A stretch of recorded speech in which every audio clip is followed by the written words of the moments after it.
60% of HR leaders say that employees are fatigued from change. 74% say their managers are not equipped to lead it. And 2/3 of all organizational change efforts fail to deliver sustained behavior change. Not because people did not try, not because the strategy was wrong, not because the budget was insufficient, not because the leader was inefficient, because strategy lands on nervous systems. And the nervous systems were not ready, a step that almost everybody misses. I'm Sahar Andrade. I am a neuroleadership coach and Forbes Coach Council member. Welcome to the AI Café Conversations podcast. This is our Friday Forbes article-like edition, the shorter version of the week of our podcast. Today, we answer one question directly. And the question is, why do change initiatives fail even when everyone says they want the change? The answer is not in plans and memos and meetings. The answer is in the brain. And once you see it, you cannot unsee it. So let's go. So what is actually the neuroscience of change resistance? Here is the part that nobody puts in the change management playbook. The brain does not evaluate and change initiatives by reading the strategy deck. That's not what the brain does. But it evaluates it by running a threat assessment. The amygdala, the brain's threat detection system, is activated by uncertainty. It does not distinguish between the kind of uncertainty that is generally dangerous and the kind that is simply unfamiliar. Both trigger the same physiological response in your body. When a change initiative is announced, the amygdala fires before the prefrontal cortex, which is your logical thinking, problem-solving center in the brain, has even finished reading the first slide of the strategy you're sharing with your team. What follows after that is predictable. Your stress hormone, your cortisol, rises. It floods your brain. The prefrontal cortex, again, which is the part of the brain that can actually evaluate whether the change is good, gets less activation. The systems responsible for habit and existing behavior patterns become dominant. The brain defaults to what it knows best. Not because people are difficult, but because under threat, the brain conserves resources by running the most practiced pathways. Basically, it defaults to what it knows best. And in an organizational context, the most practiced pathway is whatever existed before the change. And people dig their heels in that. The Gartner data in the 2026 change management research is stark. 2/3 of change efforts fail for neurological reasons, not strategic ones. The organizations that keep failing are not failing because they wrote the wrong strategy. They are failing because they keep delivering new strategy to nervous systems that are still processing the last one. The biggest mistake, I see it every single day, the organization do in change management is that they go heavy, 80% processes, 20% people and human being. It has to be the other way around to succeed. It has to be 80% humans, 20% processes. You have to invert the formula for it to work. And you always start by giving them safety in sharing what is not changing as a departing point to ground their brain, to ground their safety so they don't fly off the handle by a threat detection. These are two main things that are very simple, but I almost never see it happening in organizations. So, something to think about. Human-centered leadership. So the change fatigue layer, what does that even mean? There is a second problem that sits on top of the first, which is change fatigue. 73% of HR leaders in 2026 say their employees are fatigued from change. That is not a statistic about one bad initiative. That is a statement about the accumulated neurological cost of sustained organizational change without adequate recovery. We keep pushing without really stopping and, like they say, smell the coffee. The nervous system has a capacity for handling uncertainty.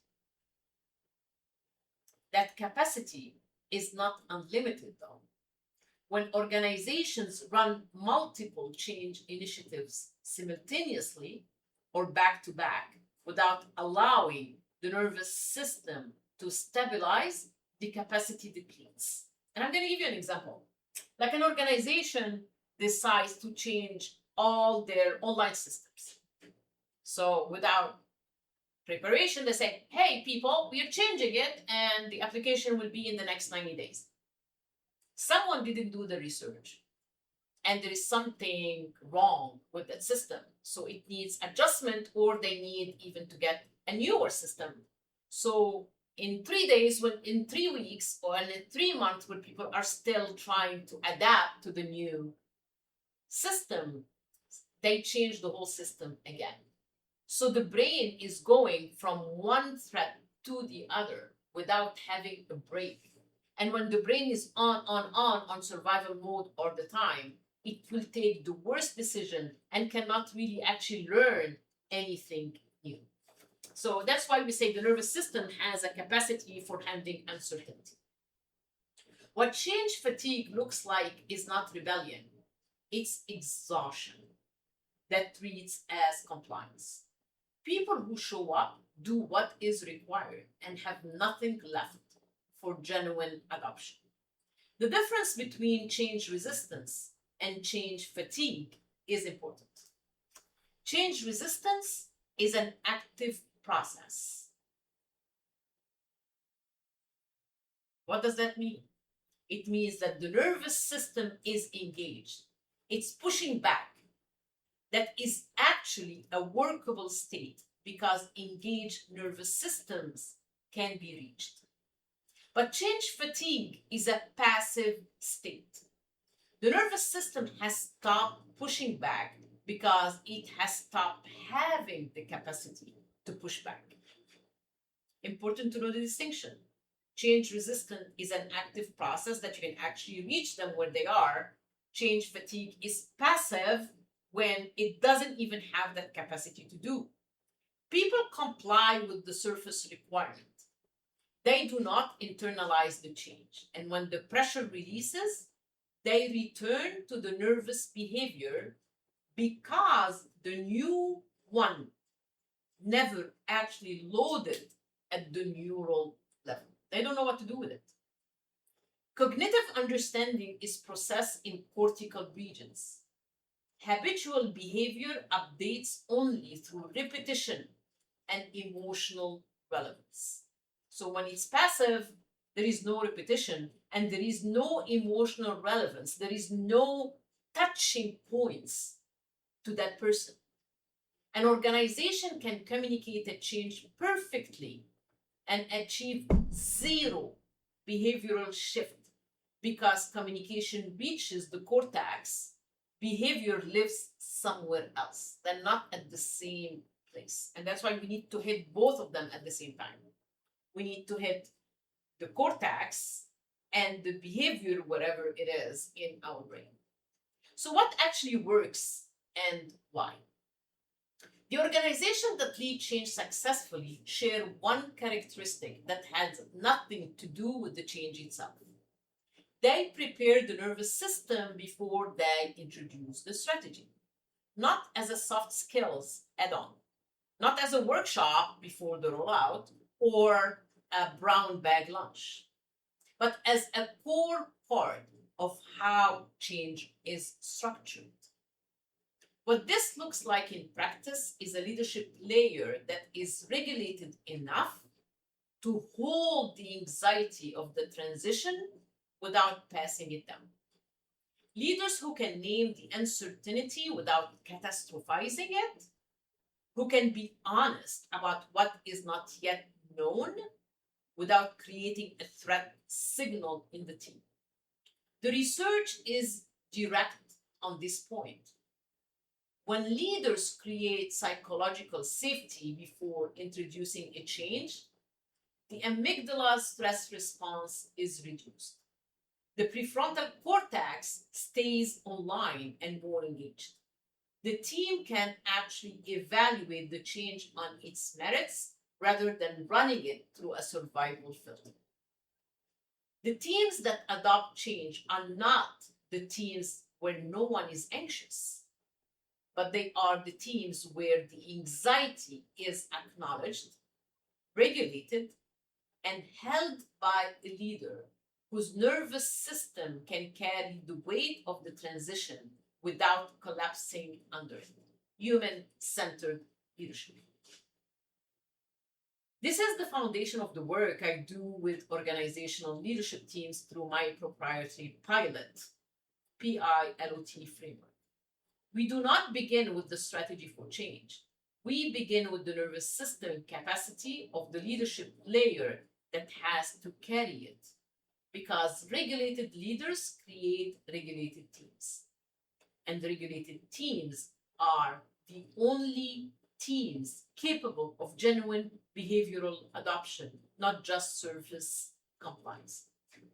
Especially lately with AI adoption, we have seen tons of things thrown to the teams. Even the executives don't really do what the teams are supposed to do, but they throw things at them and they think a workshop of 2 hours or a meeting of a half an hour or an hour can do the trick.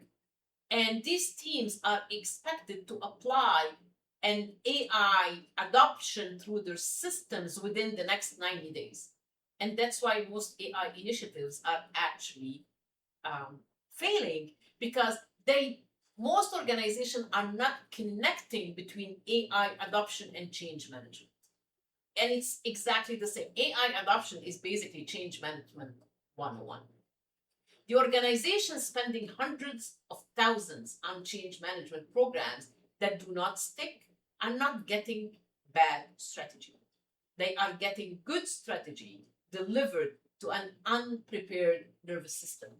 Prepare the system first, then deliver the strategy. The statistics from 2026 are not going to change on their own. 2/3 of change efforts will continue to fail. Change fatigue will continue to accumulate. Managers who are not equipped to lead change will continue to be asked to lead it anyway.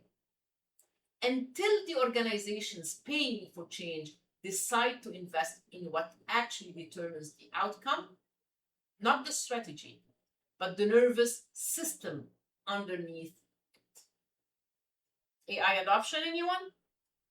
If you lead HR, talent development, or an organizational team that is currently in a change initiative that is not lending the way it should, that is exactly the conversation a leadership clarity call is designed for.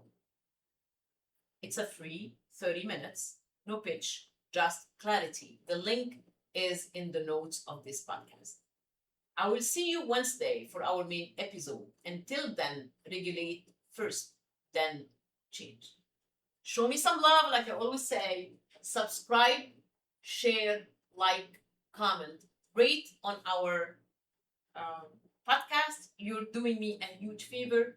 Thank you for your continuous support. You have made us on the top 2% global podcast. And I really do appreciate you and your support. Till I see you on Wednesday, this is Sahar Andrade, Neuro Leadership Coach and Forbes Coach Council member. Peace out. 1